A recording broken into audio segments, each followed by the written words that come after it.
ओ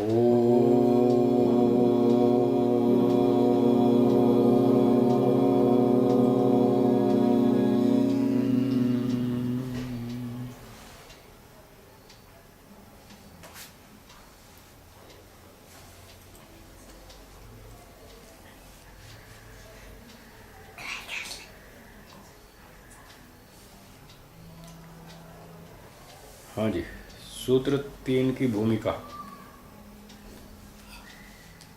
पढ़ेंगे।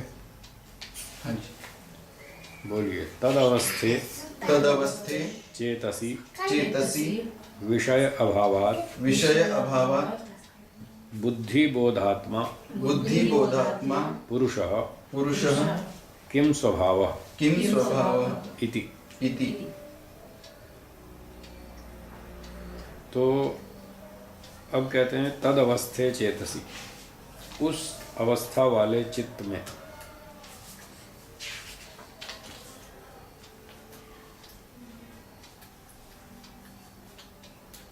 पीछे योगश चित्त वृत्ति निरोधा, चित्त वृत्तियों को रोक देना योग है। इस योग की अवस्था वाले चित्त में विषय अभावात, अब लौकिक विषय तो रहा नहीं क्योंकि चित्तवृत्ति सब रोक दी, तो लौकिक विषय तो रहा नहीं। उस लौकिक विषयों का अभाव हो जाने पर बुद्धि बोधात्मा, बुद्धि को जानने वाला। अब यहाँ जो बुद्धि शब्द आया ये चित्त के लिए आया क्योंकि प्रसंग तो चित्त का ही चल रहा है। तो जैसे मैंने सुबह भी बताया था कि कहीं कहीं एक ही शास्त्र में एक ही शब्द के अनेक अर्थ भी होते हैं। तो यहाँ पर एक शब्द के अनेक अर्थ होते हैं और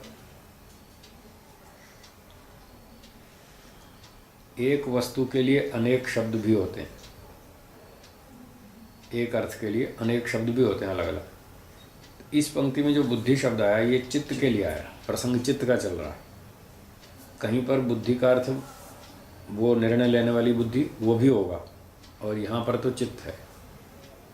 तो बुद्धि बोधात्मा का अर्थ हुआ चित्त को जानने वाला, वो उपासक जीवात्मा जो चित्त के स्वरूप को जान रहा है,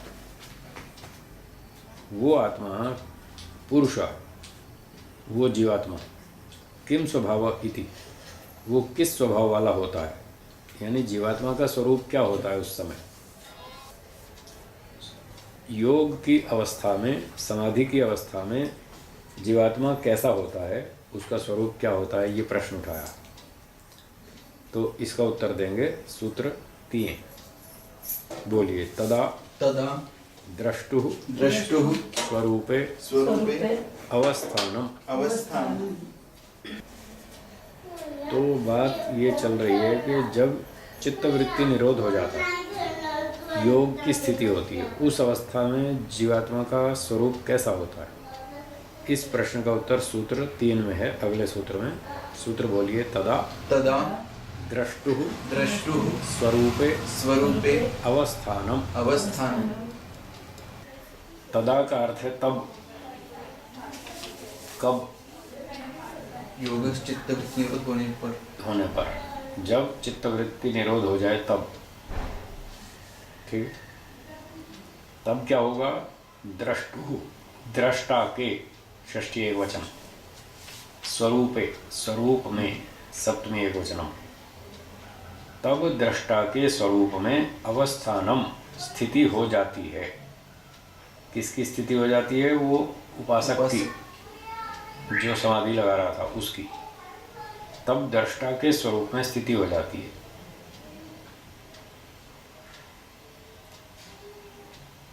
कौन से दृष्टा के। दृष्टा हैं दो, दोनों ही दृष्टा हैं। दर्शन शास्त्र में दृष्टा का अर्थ देखने वाला यहाँ तक सीमित नहीं है। सामान्य बातचीत में दृष्टा का अर्थ है देखने वाला, उसको दृष्टा कहते हैं। लेकिन यहाँ दर्शन शास्त्र की भाषा में देखने वाला, सुनने वाला, जानने वाला, समझने वाला, अनुभव करने वाला, वो सब के सब दृष्टा है। तो ईश्वर भी दृष्टा है और जीव भी दृष्टा है, दोनों दृष्टा है। ठीक है, तो अब दृष्टा के स्वरूप में स्थिति होती है। तो जब संप्रज्ञा समाधि होगी तब जीव रूपी दृष्टा के स्वरूप में स्थिति होगी, वो अल्प दृष्टा है। और जब असंप्रज्ञा समाधि होगी तब सर्वदृष्टा ईश्वर के स्वरूप में स्थिति होगी। इस प्रकार से दृष्टा के स्वरूप में स्थिति हो जाती है उस समाधि लगाने वाले की। संप्रज्ञात में उसको जीवात्मा समझ में आ जाता है कि वास्तव में जीवात्मा का सही स्वरूप क्या है, और असंप्रज्ञात में ईश्वर का सही स्वरूप क्या है वो समझ में आ जाता है। ये उसका स्वरूप बदलाया कि जीवात्मा की स्थिति उस समय कैसी होती है, योग की स्थिति में, योग की अवस्था में। अब इसका भाष्य पढ़ेंगे आगे। सूत्र 3 का बोलिए। स्वरूप प्रतिष्ठा स्वरूप प्रतिष्ठा तदानीम तदानीं चितिशक्तिर यथा कैवल्ये। यथा कैवल्ये। तो तदानीम तब, उस समय, समाधि के समय, योग के समय, चिति शक्ति जीवात्मा, उस समय जो चेतन शक्ति है जीवात्मा, वो उसकी स्वरूप कैसी स्थिति होती है? स्वरूप प्रतिष्ठा, उसकी अपने स्वरूप में स्थिति हो जाती है। यानी जीवात्मा अपने स्वरूप में स्थित हो जाता है। कैसे हो जाता है? यथा कैवल्य, ये दृष्टांत दिया। जैसे मोक्ष में, तो मोक्ष में जीवात्मा अपने आप को जानता है या नहीं? जानता है। और कैसे जानता है? ईश्वर को जानता है या नहीं? जानता है। दोनों को जानता है। तो दृष्टांत से पता चलता है कि जीवात्मा मोक्ष में जैसे दोनों को जानता है, ऐसे ही समाधि में भी दोनों को जानता है। एक समाधि में अपने आप को और दूसरी समाधि में ईश्वर को, दोनों को जानता है। और इससे ये भी पता चलता है कि जैसे मोक्ष में जीवात्मा एक साथ दोनों को जानता है, अपने आप को भी और ईश्वर को भी, दोनों को साथ साथ जानता है, तो ऐसे ही एक असंप्रज्ञात समाधि में शुरू में तो वो केवल ईश्वर को जानता है, अपने आप को नहीं जानता, क्योंकि वो विराम प्रत्यय कर देना, उसको पिछली बातों का तो विराम कर देना। सर्ववृत्ति निरोधेतु असंप्रज्ञाता समाधि, तो सब वृत्तियों को रोकने में जीवात्मा को भी रोक दिया उसने। शुरू में तो रोक देगा, फिर आगे चल करके जब उसका अच्छा अभ्यास हो जाएगा तब वो जीवात्मा को भी जानेगा और ईश्वर को भी, दोनों को जानेगा। और फिर और आगे अभ्यास होगा तो वो फिर संसार की बातें भी जानेगा, प्रकृति को भी जानेगा। जैसे एक वो वाक्य चलता है, यत पिंडे तद ब्रह्मांडे, जैसा पिंड में ऐसा ब्रह्मांड में। तो यहीं समाधि लगाकर ही उसको उस ब्रह्मांड की बहुत सी बातों का पता चल जाता है, ईश्वर से पूछ लेता है। जीवात्मा जानता है। हाँ, ईश्वर से पूछ लेता है। उसको बहुत सारे प्रश्न पूछना होते हैं, वो पूछ लेता है। उसकी जितनी योग्यता होती है समझने की, ईश्वर उतना उसको समझा देता है।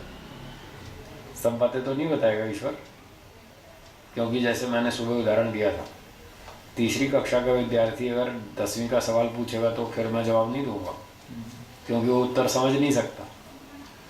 केवल प्रश्न उसने रट लिया और पूछ लिया, इतने मात्र से उसको उत्तर थोड़ी समझ में आ जाएगा। तो इसलिए जितना वो विद्यार्थी समझेगा उतना उत्तर ईश्वर बता देगा, कोई भी अध्यापक बता देगा। तो जितनी उसकी योग्यता है, जितनी बातें वो समझ सकता है सृष्टि के बारे में, उतनी वो ईश्वर से पूछ लेगा और ईश्वर उसको बता देगा, उसको ज्ञान करा देगा कि हाँ ये वस्तु ऐसी है, ये वस्तु ऐसी है। इस प्रकार से वो मोक्ष में जैसे ईश्वर को भी जानता है और अपने आप को भी जानता है, इसी प्रकार से समाधि में भी वो स्वयं को भी जानेगा, ईश्वर को भी जानेगा, दोनों को जान लेगा।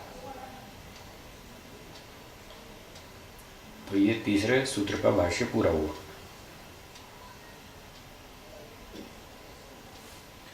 तो जो अगली बार आएगा, जो प्राप्तम प्रापणीयम या जाप, जो जानना था वो जान लिया, तो ये अलग अर्थ में है ना इसका अर्थ? इससे हाँ। अलावा भी वो और पूछ सकते हैं समाधि में। प्राप्तम प्रापणियम का अर्थ है कि जो रिसर्च करनी थी वो कंप्लीट हो गई। खोज करनी थी भाई, ईश्वर को जानना है, जीव को जानना है, प्रकृति को जानना है, तीन ही वस्तु है, तीनों समझ में आ गई, अब कुछ बचा ही नहीं। इस तरह से तो कुछ नहीं बचा, चौथी कोई आइटम है ही नहीं जो जानने योग्य हो। तीन थी, तीनों समझ में आ गई। अब ये एक अलग बात है कि जीवात्मा के बारे में वो कितना लंबा जान पाया, ईश्वर के बारे में कितना लंबा जान पाया, वो अलग बात है। उसमें तो हमेशा जानने को रहेगा ही। संसार इतना लंबा है, वो सारी बात तो नहीं समझ पाएगा, तो वो जानने को तो बाकी रहेगा।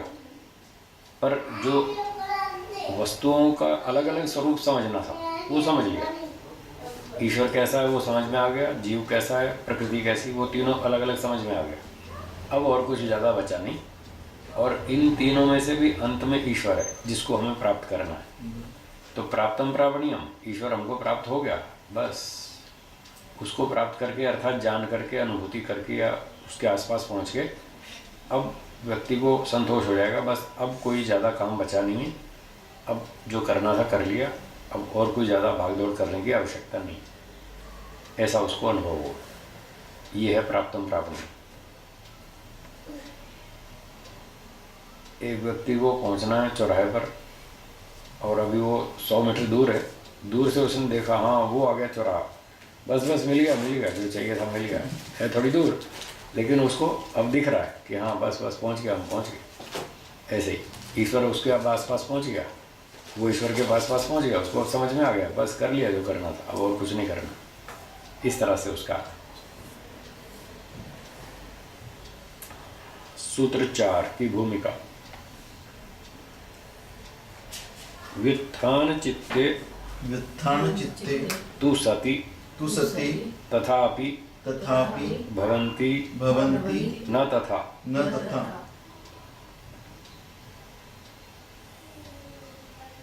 कहते हैं व्युत्थान चित्ते तु सति, जब व्युत्थान चित्त होगा, व्युत्थान का अर्थ है समाधि से बाहर निकल आना, वापस लौट आना, सांसारिक स्थिति में आ जाना, यह है व्युत्थान चित्त।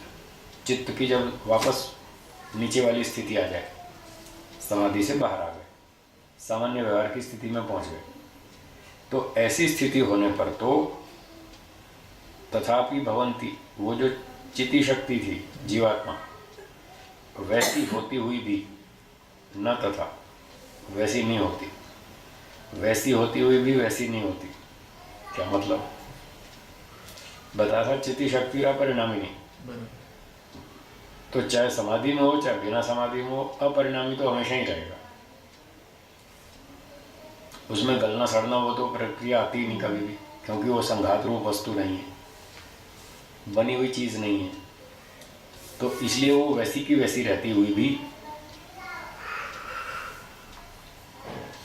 अर्थात अपरिणामी होते हुए भी, न तथा, ज्ञान स्तर की दृष्टि से वैसी नहीं रहती, स्वरूप से वैसी रहती है, पर ज्ञान के स्तर पर वैसी नहीं रहती। ज्ञान बदल जाएगा, विचार बदल जाएगा, अनुभूति बदल जाएगी, चिंतन बदल जाएगा, वैसा नहीं रहेगा। तो पूछते हैं कथम तरही, बोलिए। कथम तरही दर्शित विषयत्वात्, दर्शित विषयत्वात्। तो बोले वैसी होती हुई भी वैसी नहीं रहती वो, क्योंकि स्वरूप में तो परिवर्तन नहीं आएगा, पर ज्ञान में परिवर्तन आएगा।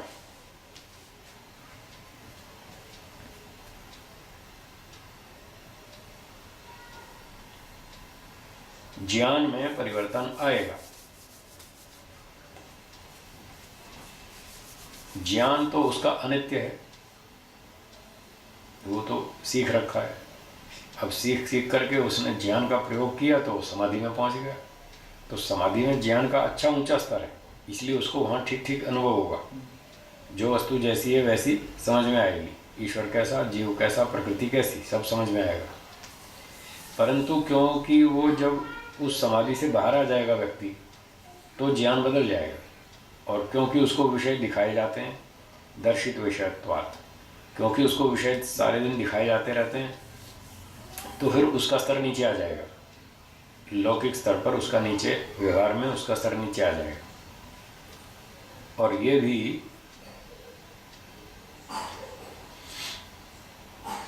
यदि हम उस व्यक्ति की बात कर रहे हैं जो समाधि में गया था और वो समाधि तोड़ के वापस आ गया, तो उसके ज्ञान में जो परिवर्तन होगा वो बहुत कम होगा। होगा तो सही, पर कम होगा, क्योंकि पहले आंख बंद थी, अब आंख खुल गई, तो पहले जो चीज़ें नहीं दिख रही थी अब दिखने लग गई, इसलिए ज्ञान में परिवर्तन तो होगा। परंतु जो व्यक्ति समाधि में गया ही नहीं अभी तक, ठीक है, वो तो व्युत्थान चित्त वाला ही है हमेशा ही, वो तो ऊपर उठा ही नहीं, वो तो वैसे ही सांसारिक स्तर का व्यक्ति है। तो क्योंकि उसका ज्ञान का स्तर कम है और उसको विषय दिखाए जा रहे हैं, तो वो तो विचारा विद्या में, राग द्वेष में, तो उसको तो दुनिया वैसे ही दिखेगी जैसा उसका ज्ञान है। तो सार ये हुआ कि जो व्यक्ति अभी समाधि में नहीं पहुंचा, मुख्य रूप से उसकी बात है, जो समाधि में पहुंचा नहीं, जिसने वैराग्य अभी प्राप्त नहीं किया, जिसका ज्ञान अभी अच्छा विकसित नहीं हुआ, सामान्य स्तर का है, और उसको विषय दिखाए जाते हैं और वो अपने आप वस्तुओं का भोक्ता बन जाता है। खीर आई तो कहेगा हाँ मैं खाऊंगा, मिठाई आई तो मैं खाऊंगा, और वो ये समझता भी यही है कि खीर मेरे अंदर जा रही है, मिठाई भी मुझ में जा रही है, सब कुछ मेरे अंदर जा रहा है, ऐसा मान करके वो खाता पीता है। तो उसका क्या हाल होगा? उसका हाल बताया इस चौथे सूत्र में। सूत्र 4 बोलिए, वृत्ति सारूप्यम इतरत्र। इतरत्र। तो इतर का मतलब है भिन्न, इतर माने भिन्न, इतरत्र, ये त्रल प्रत्यय लगा दिया, त्रल, सब जगह इतरत्र, ऐसे हाँ, व्यवहार में ऐसे बोलते। हाँ ऐसे ही बोलते हैं। तो इसका अर्थ हुआ भिन्न अवस्था में,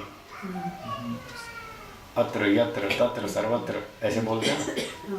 तो सर्वत्र माने सब जगह, यत्र माने जहाँ, तत्र माने वहाँ, इतरत्र माने भिन्न अवस्था में, इतर का अर्थ है भिन्न। तो समाधि से भिन्न अवस्था में जब व्यक्ति सांसारिक स्तर पर होता है, तब उसका कैसा स्तर होता है वो उस स्तर को बताते हैं। तब ऐसा होता है वृत्ति सारूप्यम, तब उसका स्तर, उसका जो ज्ञान का स्तर है वो वृत्तियों के स्वरूप के समान होता है। आत्मा वैसा होता हुआ भी वैसा नहीं रहा, अपरिणामी होते हुए भी, पर ज्ञान का स्तर बदल जाएगा। वो हर समय बदलता रहता है, सुबह से रात तक हर समय हमारे ज्ञान का स्तर बदलता रहता है, क्योंकि जो जो वस्तु सामने आती है उसके बारे में हम सोचते हैं, चिंतन करते हैं, विचार करते हैं, तो हमारा विचार बदलता है। अभी आपका मूड नहीं है जलेबी खाने का, अब दुकान पे जाओगे वहाँ गरम गरम बन रही है तो फिर देखो मूड बन जाएगा। अभी डोसा इडली खाने की इच्छा नहीं है, पर आप दुकान पर जाओ और देखो गरम गरम बनता हुआ डोसा, फट से इच्छा हो जाएगी। तो इस प्रकार से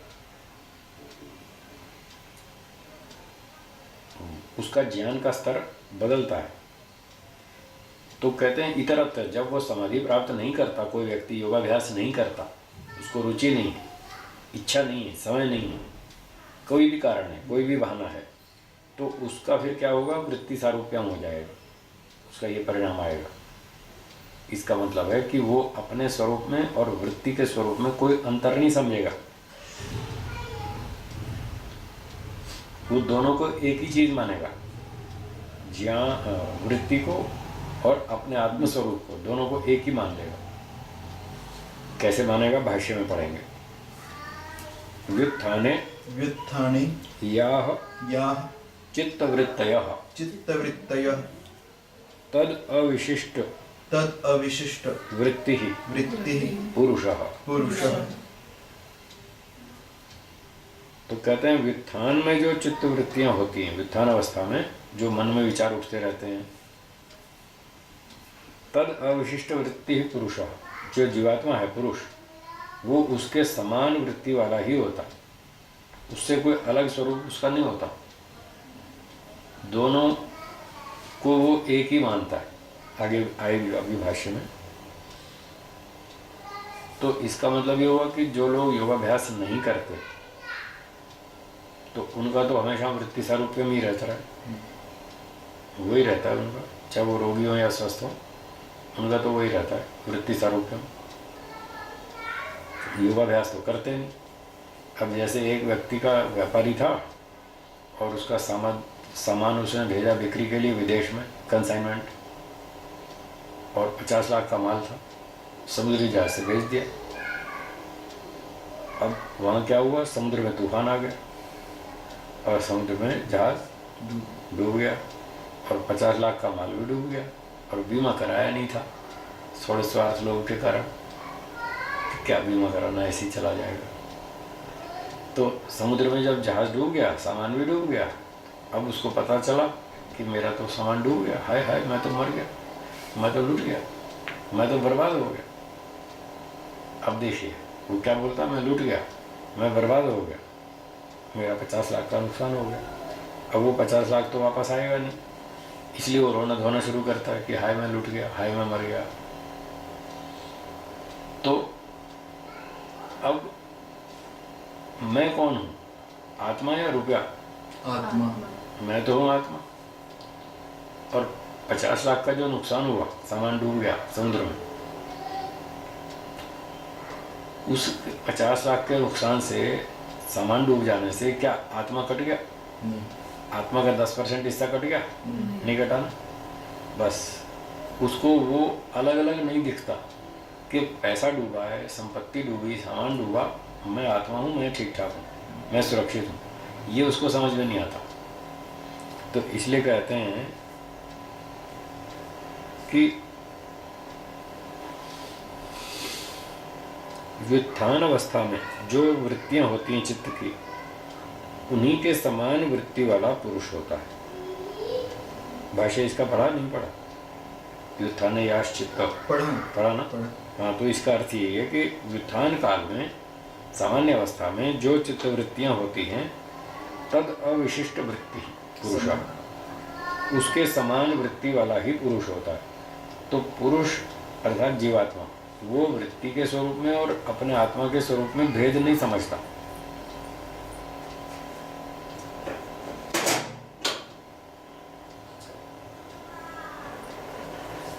नमस्ते। आत्म स्वरूप में और वृत्ति के स्वरूप में भेद नहीं समझता, वो दोनों को एक ही मानता है। जैसे डूब गया सामान और वो कहता हाय मैं मर गया, हाय मैं डूब गया, हाय मैं लूट गया, मैं बर्बाद हो गया।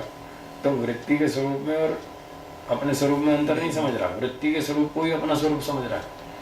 पैसा डूब गया, सामान डूब गया, आत्मा थोड़ी डूब गया, आत्मा तो ठीक ठाक है। पर वो ये नहीं बात जानता, समझता, इसलिए उसको ऐसा विचार करने से फिर हार्ट अटैक आता है, फिर उसको कोई और झटका लगता है, कहीं शरीर में अटैक हो जाता है, कोई ब्लड प्रेशर बढ़ जाता है, कोई कुछ हो जाता है, कोई ना कोई नई समस्या खड़ी हो जाती है। बंद करो इसको। हाँ, बंदी कर पूरा। हाँ, वह शोर करता है, छुट्टी ऐसे ही ठीक। शीतल जी,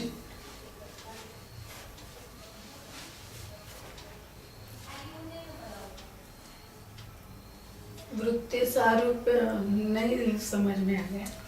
वृत्ति के समान रूप वाला जीवात्मा अपने आप को समझता है।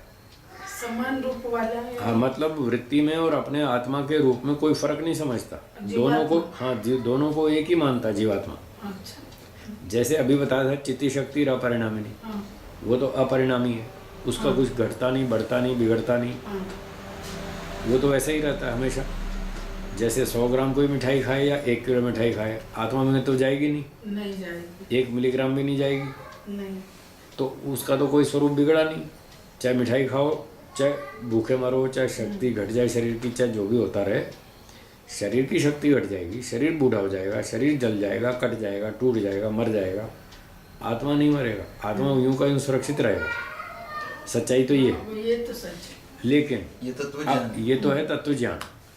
अब इस बात को वो वृत्ति सारूप्य में नहीं समझता। जब उसका 50 लाख का नुकसान हुआ तो वो कहता है जैसे मेरी आत्मा का एक हिस्सा कट गया, हाँ। मेरी आत्मा का एक भाग मर गया, नष्ट हो गया, तभी वो रोता हाय मैं मर गया। परिणाम तो होता ही है। परिणाम तो होगा, होता ही है। परिणाम इस तरह का हो रहा है कि पैसा डूब रहा है, सामान डूब रहा है, वो समझ रहा है मैं डूब रहा हूँ, तो उस सामान को अपनी आत्मा का हिस्सा मानता है या अपनी आत्मा का ही रूप मानता है। ये है वृत्ति सारूप्य। ये तो था वृत्ति का स्वरूप। और आत्मा ने उस वृत्ति के स्वरूप को अपने ऊपर लागू कर लिया और रुपए के विनाश को वो अपनी अपनी आत्मा का विनाश मानता है। ये परिणाम। तो जब किसी का ऐसे नुकसान होगा और उसको फिर झटका तो आएगा, साहब 50 लाख का नुकसान हो गया, अब कहाँ से लाएंगे, बहुत अटैक आएगा उसको जोरदार। तो यहाँ पतंजलि महाराज ये कहना चाहते हैं कि यदि आप योगाभ्यास नहीं करेंगे तो आपको अटैक आएगा, इसलिए अटैक से बचना हो तो योगाभ्यास शुरू करो नहीं तो आपको झटका लगेगा कि इतना नुकसान हो गया और ये हो गया और वो हो गया। इसलिए योगाभ्यास करना चाहिए, नहीं करेंगे तो ये हानि है। आगे पढ़ते हैं। तथा च सूत्रम, ऐसा ही किसी विद्वान आचार्य ने ये सूत्र बनाया है जो आगे पढ़ेंगे। मतलब उनका एक वचन है, कोटेशन है, वो ये कहते हैं एकमेव दर्शनम ख्यातिरेव दर्शनम। कि जब वृत्ति सारूप्यम होता है तो जीवात्मा योगाभ्यास तो करता नहीं, अपने आत्मा को अलग समझता नहीं और जड़ वस्तुओं को ही अपनी आत्मा का स्वरूप मानता है। चेतन बेटा बेटी को भी अपनी आत्मा का स्वरूप मानता है। तो इस प्रकार से उसको दो अलग अलग चीज़ें समझ में नहीं आती। एकमेव दर्शनम, एक ही वस्तु का ज्ञान होता है और वो दूसरी वस्तु उसमें घुल मिलकर एक सी बन जाती है।